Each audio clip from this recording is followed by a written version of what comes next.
Audi has won the Dakar Rally 2024, finally in their third and last year before they concentrate everything on F1.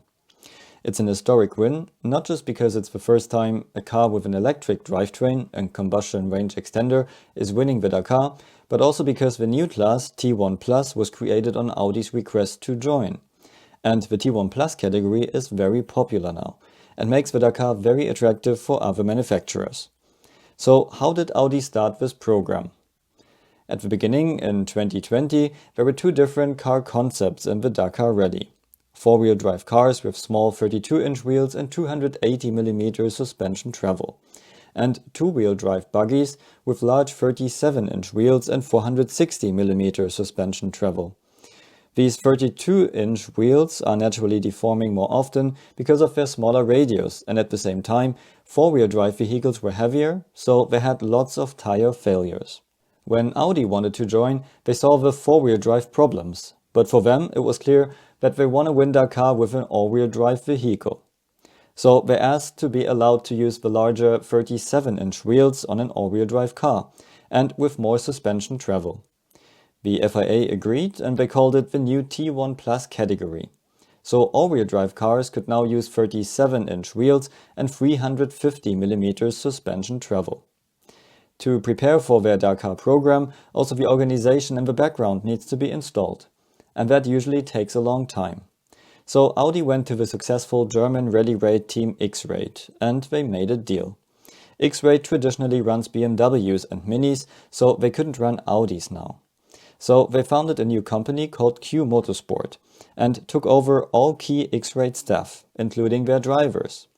So suddenly the Audi team had Sainz and Peter Hansel as their drivers, and they sent their joker Ekström to the rally as well. Sven Quandt and his experienced mechanics were also part of the Audi team now. At the same time, Audi developed their RSQ e-tron with an electric drivetrain. For all the details on their concept, check out my other videos below.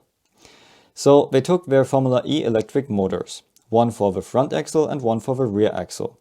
But a purely electric drivetrain would not have been able to cover the huge distances of a Dakar stage at a decent battery weight. And so they decided to use their most capable combustion engine, the DTM 4-cylinder turbo, and used it as a range extender. They optimized the engine to just one engine speed, where it's constantly running, and they added a third Formula E electric motor as generator. Advantage of this drivetrain was now that it's a lot more efficient than the standard combustion engine competitors, and hence Audi only needed a 295-liter fuel tank instead of 500 liters like their rivals. In the first year, Audi brought a car with a designer bodywork, which looked cool but was not very functional. Especially the spare tire mountings were too complicated, which cost them lots of time. There were unnecessary air intakes and too much bodywork parts, which increased weight. So the first version was well over the weight limit, and also the suspension proved to be not stable enough, a problem that every new Dakar vehicle has. In the second year, they heavily modified the car. They removed all unnecessary bodywork, reduced the weight to the minimum limit, and increased the fuel tank to 340 liters. Main problem was still the suspension, and they had many suspension and damper issues. Also, the spare tire mounting still cost them some time and needed improvement. For the third year, Audi updated a few details around the car, but mostly concentrated on suspension and to make it tougher. Audi even went back to Saudi, to the areas where they had the most problems, to test there and to understand the issues. In the end, in the third year, they had a good car, which had a lot less suspension failures, although there were still a few.